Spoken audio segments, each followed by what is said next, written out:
Hola, ¿qué tal? Soy el profesor Adrián González de Lógica y Epistemología. Voy a proceder a explicar generalmente la evaluación formativa para los alumnos que necesiten por ahí un apoyo, que hayan optado por transitar estos trabajos. Voy a tratar de explicar la parte de la lógica, que por ahí puede ser la parte más compleja. La materia se divide en dos partes, en lógica y epistemología. La parte 1 y parte 2 de la evaluación formativa van a corresponder a la parte lógica, y la parte 3 y la parte 4 a la parte de epistemología. El modo que tienen estos trabajos está pensado para que el alumno tenga la teoría, pueda leer la teoría y con una comprensión de texto pueda ir realizando ciertas actividades. Obviamente que hay ejemplos. Pueda ir realizando estas actividades para así obtener un resultado.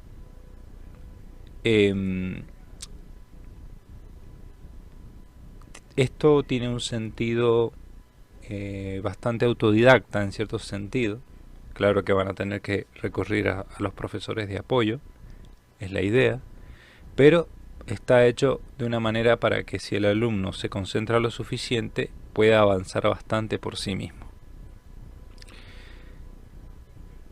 Por lo que la parte de epistemología, que tiene más que ver con la parte, podemos decirlo así, más teórica del conocimiento, posiblemente no hagan falta este tipo de videos explicados, por lo cual en estos videos yo me voy a concentrar a explicar la parte lógica más que otra cosa.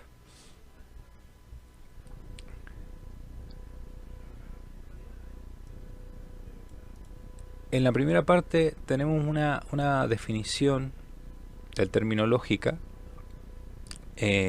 para que podamos comprender qué es lo que hace la lógica, qué es la lógica. En primer lugar, proviene del griego antiguo logike, que significa lo razonado, lo dotado de razón.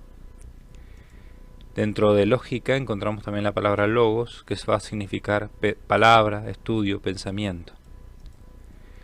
Podemos decir entonces que lógica significa lo razonado, o más precisamente, estudio de lo razonado. Así la lógica es una disciplina que se va a dedicar, podemos decirlo así de forma resumida, a estudiar las estructuras del pensamiento. La lógica es la disciplina que estudia las estructuras mismas del pensamiento y su objetivo es desarrollar los principios y métodos que se emplean para distinguir el razonamiento correcto del incorrecto. ¿Qué es lo más importante para entender de esta definición? Es que la lógica es un estudio que se concentra en la estructura del pensamiento humano. Todos los seres humanos pensamos. Todos desarrollamos la actividad del pensar, ¿verdad? Todos podemos decir que pensamos a la hora de ver una película, a la hora de conversar, a la hora de resolver cualquier problema. Siempre estamos pensando, incluso cuando estamos distraídos es porque estamos pensando en algo. Esa actividad del pensar resulta que en todos los seres humanos contiene una estructura. Hay una estructura que sostiene ese pensamiento, que permite su funcionamiento, vamos a decirlo así, ¿no? De una manera aproximada. Esa estructura es la misma en todos los seres humanos. Lo que cambia es el contenido en los seres humanos. Yo, por ejemplo, puedo tener mi opinión sobre algo. Otro ser humano puede tener una opinión contraria a lo que yo pienso. Puede pensar algo distinto. Y no por eso vamos a decir yo tengo mi lógica y vos tenés tu lógica. No, eso es incorrecto. Todos los seres humanos tenemos la misma lógica. Lo que cambia es lo que contiene la lógica en un ser humano, es decir, lo que piensa ese ser humano al respecto de algo, y lo que piensa ese otro ser humano con respecto a la misma cosa. Eso es lo que puede cambiar. El contenido es lo que cambia. La opinión es lo que cambia. Yo digo, esto es así, y el otro dice, no, eso no es así, esto es así. Cambia el contenido. Pero la estructura que está de base,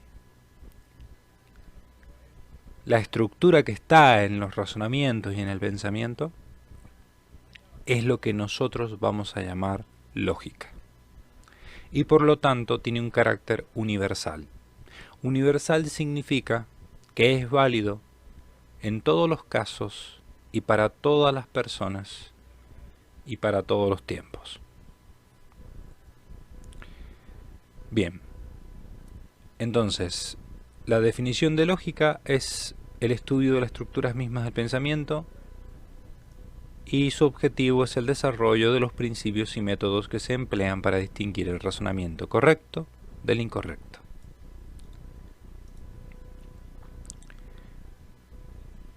¿Por qué desarrollar los principios y métodos que se emplearán para distinguir razonamientos correctos del incorrecto?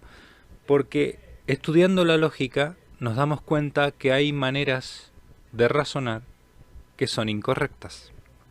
Por ejemplo, si yo digo 2 más 2 es igual a 4, estoy razonando correctamente. En cambio, si yo digo 2 más 2 es igual a 5, todos podrán concluir por sentido común que es un razonamiento incorrecto. Pero ¿por qué es incorrecto? Ya lo vamos a ver más adelante. La lógica es la que nos va a distinguir las causas de por qué un razonamiento puede ser incorrecto. En el caso de un razonamiento matemático tan simple, hemos de entender que la conclusión o el resultado debe estar ya contenido en las premisas. Es decir, que el resultado 4 debe ser producto de las dos premisas anteriores, del 2 más 2. En cambio, si yo digo 5, ese 5 hay una unidad del 4 al 5 que está faltando a las premisas. Por lo tanto, la conclusión es incorrecta. Por lo tanto, el razonamiento es incorrecto. Esto puede parecer muy obvio.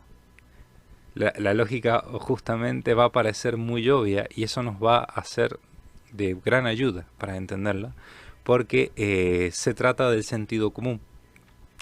Muchas veces, aunque no comprendamos del todo los principios lógicos, como hablamos de la estructura misma del pensamiento, esto ya está en nosotros, por lo cual, aunque no entendamos completamente cómo funcionan estos principios, por nuestro modo de pensar natural, vamos a poder, en la mayoría de los casos, acertar en las respuestas correctas, por decirlo así. Porque va a ser algo obvio. Entonces tratamos de cosas obvias. Bien.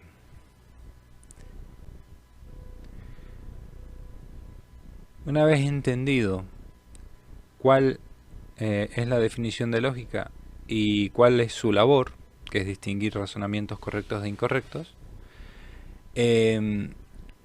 vamos a hablar de qué es un razonamiento. Un razonamiento se define como un conjunto de proposiciones. Las proposiciones pueden ser premisas o conclusión.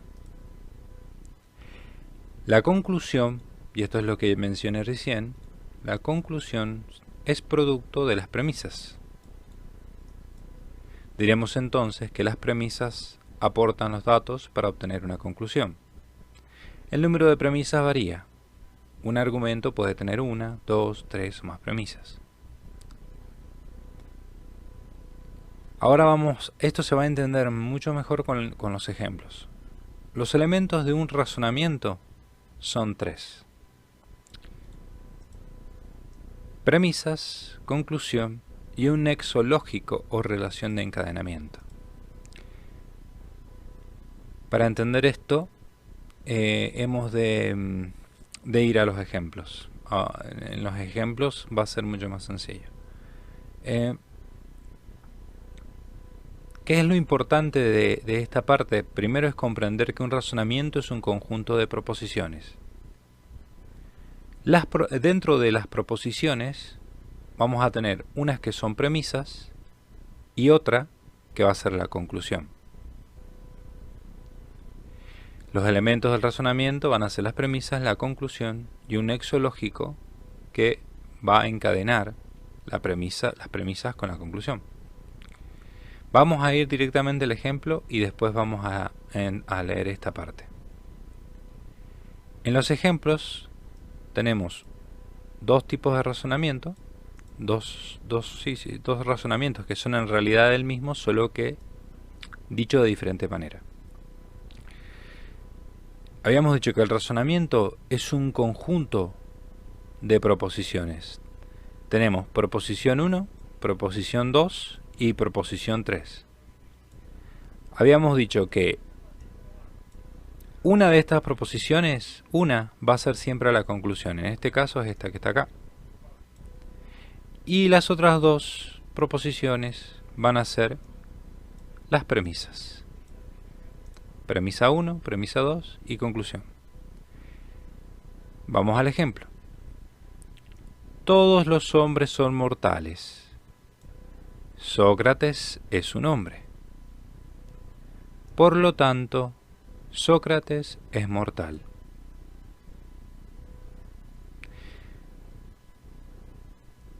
Es un razonamiento muy simple.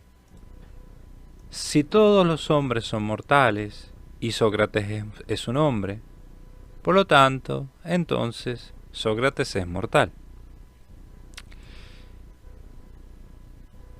Si ustedes se dan cuenta, en la conclusión que Sócrates es mortal, es una deducción de estas dos premisas. En estas dos premisas está toda la información que está en la conclusión. La conclusión es el producto de estas dos premisas. Yo sé que Sócrates es mortal porque antes sé que todos los hombres son mortales y si Sócrates es un hombre, entonces Sócrates es mortal. Como verán, es algo obvio que nosotros en un discurso, en un argumento podemos decirlo y quizás nunca nos dimos cuenta. Obviamente que probablemente no hayamos hablado de Sócrates específicamente, pero sí que esta estructura de razonamiento la hemos utilizado muchas veces hablando de otras cosas. Básicamente, si nosotros fuéramos a la matemática, sería como decir en la primera premisa 2, premisa 2, 2, y decir 2 más 2, y la conclusión es 4. Es algo similar. En el segundo ejemplo vamos a tener el mismo razonamiento, con la diferencia de que está en otro orden. A veces puede pasar que cuando estamos argumentando, decimos primero la conclusión. Sócrates es mortal. Pero luego tengo que explicarlo. Si yo solo digo eso, es una afirmación, pero me está faltando algo. Algo que en lógica se llama el principio de razón suficiente. Yo puedo decir, el sol brilla porque brilla. Pero no es un razonamiento, es una afirmación y nada más. Yo puedo decir así también, puedo decir incluso algo falso de la realidad. Por ejemplo, el hielo quema. Aunque en realidad sí, podemos decir que quema en cierto sentido, pero podemos decir, no sé, el círculo es cuadrado, algo que es totalmente imposible. El círculo es cuadrado. Y no digo más nada. Eso no es un razonamiento. Eso es un simple enunciado. Bueno, para que sea un razonamiento yo tengo que explicarlo. Explicar cómo ese enunciado que yo digo es la conclusión de dos enunciados más. Es la conclusión de algo. Entonces, en este caso yo puedo decir Sócrates es mortal. ¿Y cómo paso a que sea un razonamiento? Cuando yo digo, ya que Sócrates es un hombre y todos los hombres son mortales.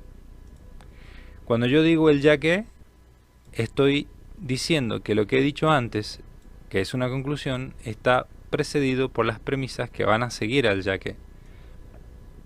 Porque es como si yo dijera, Sócrates es mortal. Sería lo mismo que dijera, porque Sócrates es un hombre y todos los hombres son mortales. Entonces el orden acá está al revés. Conclusión, premisa 1, premisa 2. ¿Cómo nos damos cuenta de cuál va a ser, cuando si queremos analizar un argumento, encontrar un razonamiento, cómo nos damos cuenta por lo general dónde está la conclusión, cuáles son las premisas? Y acá vamos a lo que teníamos en este tercer párrafo.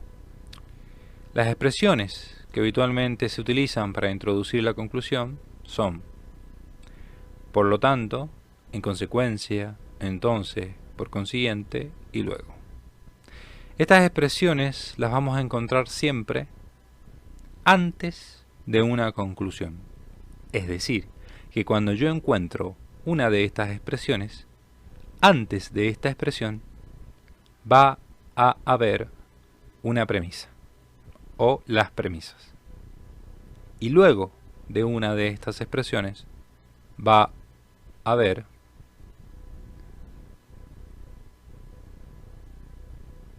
la conclusión. Por ejemplo, acá vemos que por lo tanto, vamos a pintar acá también, que por lo tanto es una de esas expresiones y acá la tenemos. Por lo tanto. Si yo encuentro el por lo tanto, significa que lo que está después es la conclusión y lo que está antes es al menos una de las premisas. O las premisas. Y luego, si encontramos expresiones como ya que, dado que, puesto que o porque, generalmente se encuentran introduciendo las premisas.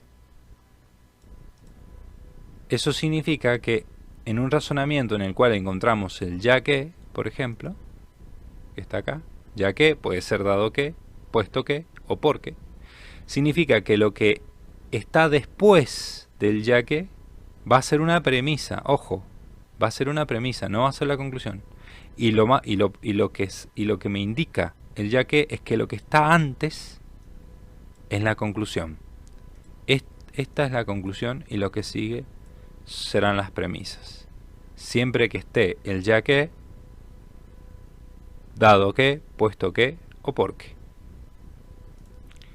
¿Para qué nos sirve entender esto? Este ya que y este por lo tanto es lo que acá denominábamos como nexo lógico. El nexo lógico que une las premisas de la conclusión puede ser este por lo tanto o este ya que, o cualquiera de estas expresiones que tenemos aquí. Y aquí hay una explicación de por qué a veces puede estar en otro orden, ¿no? Esto merece la siguiente explicación. Cuando razonamos siempre partimos de datos conocidos, premisas, y arribamos a partir de ellos a la conclusión. Pero cuando argumentamos, es decir, expresamos el razonamiento, podemos enunciar primero la conclusión y luego las premisas. Por ejemplo, si decimos, habrá pocos inscriptos en el certamen, ya que el premio es un montón de dinero, el premio es un monto de dinero muy bajo, y cada vez que esto ocurre, pocas personas se interesan por participar. Si nosotros analizamos este razonamiento, primero prestar atención al nexo lógico, ya que. Si acá dice ya que, quiere decir que lo que está antes es la conclusión. Habrá pocos inscriptos en el certamen. Esa es la conclusión. Ya que está el ya que. Acá decía que ya que, cuando está esta expresión ya que, o puede estar dado que, puesto que o porque, generalmente se encuentran introduciendo las premisas. Eso quiere decir que lo que está después del ya que es la premisa o las premisas. Y lo que está antes del ya que es la conclusión. Si se dan cuenta, sin prestar atención por ahí a esto, podemos también sacar cuál es la conclusión y las premisas por sentido común. Si yo lo digo, habrá pocos inscriptos en el certamen. ya que el premio es un monto de dinero muy bajo y cada vez que esto ocurre, pocas personas se interesan por participar. Muchas veces, sin saber estas reglas, probablemente nosotros nos demos cuenta por sentido común que la conclusión es que habrá pocos inscritos en el certamen y luego del ya que lo que viene es la explicación de por qué eso es así. Sin embargo, conociendo esta regla lógica, nos podemos decir que vamos a saber siempre con seguridad de cuál es la conclusión y cuáles son las premisas. Bueno, sabiendo esto, ya podemos realizar la primera actividad. Actividad número 1. Identificar y subrayar en los siguientes razonamientos cuál es la conclusión. Entonces, bien, yo les voy a mostrar con el primer ejemplo. Luego los demás, el primer punto, quiero decir, lo demás lo tendrán que hacer ustedes. Vamos a ver. El promedio general de Marisa es de 6,50. Acá hay un detalle que puede servirnos para dividir, para poder identificar por ahí las premisas. Premisa 1, premisa 2. No siempre va a estar presente esto, pero yo he tratado de dejarlo como una ayuda. Este punto y coma significa que la premisa, vamos a decir así, la proposición va a llegar hasta ahí. Así podemos diferenciar. Sabemos que acá hay otra proposición. ¿Se acuerdan que yo les decía que el razonamiento es un conjunto de proposiciones? Tanto la conclusión y las premisas son proposiciones. A cualquiera de estas tres partes llamamos proposición. Entonces acá tenemos primera proposición, segunda proposición. ¿Cómo me doy cuenta que esta es la segunda proposición? Recuerden, miren que está acá, ya que. Ahí está el ya que. Entonces, segunda proposición. Y luego del ya que va a estar la tercera proposición. Ahora, ¿cómo diferencio ahí cuál es la conclusión y cuáles son las premisas? Muy simple. Buscamos el nexo lógico. El nexo lógico, recuerden, puede ser ya que, dado que, puesto que, puede ser por lo tanto, en consecuencia, entonces, por consiguiente. Entonces, en este caso, ya identificamos que el ya que está acá. Eso quiere decir que luego del ya que, vemos acá la regla, cuando está el ya que, dice que generalmente se encuentran introduciendo las premisas. Eso quiere decir que luego del ya que vendrán las premisas y que antes del ya que está la conclusión. Como vemos en este ejemplo, y como está acá el punto y coma, esta proposición intermedia que está acá tiene que rendir examen de lógica en diciembre. Esa es la conclusión. Tiene que rendir examen de lógica en diciembre. Esa es la conclusión. Ya que todos los alumnos que no obtienen 7 como promedio general tienen que rendir examen. Esa es una premisa. Si ustedes se dan cuenta, si yo digo que esta es la conclusión, que Marisa tiene que rendir examen de lógica en diciembre, ya que todos los alumnos que no tienen 7 como promedio general tienen que rendir examen, me está faltando algo. Me está faltando el por qué Marisa tiene que rendir examen. Sé que los alumnos que no obtienen 7 tienen que rendir, pero no sé, me falta información. O sea, ¿por qué Marisa tiene que rendir lógica? Bueno, acá está la primera premisa. El promedio general de Marisa es 6,50. Por lo tanto, tiene que rendir examen, ya que todos los alumnos que no llegan al 7 tienen que rendir examen. Como ven, en este caso, la conclusión está en el medio. Esta es la premisa 1, el promedio general de Marisa es de 6,50. Esta es la conclusión, tiene que rendir examen de lógica en diciembre, ya que, y esta es la segunda premisa, todos los alumnos que no obtienen 7 como promedio tienen que rendir examen. A veces nos encontramos casos donde la conclusión va a estar en medio. Y a veces casos donde va a estar al principio y a veces casos donde van a estar al final. Así que bueno, hasta ahí la explicación de la actividad 1 y de su teoría.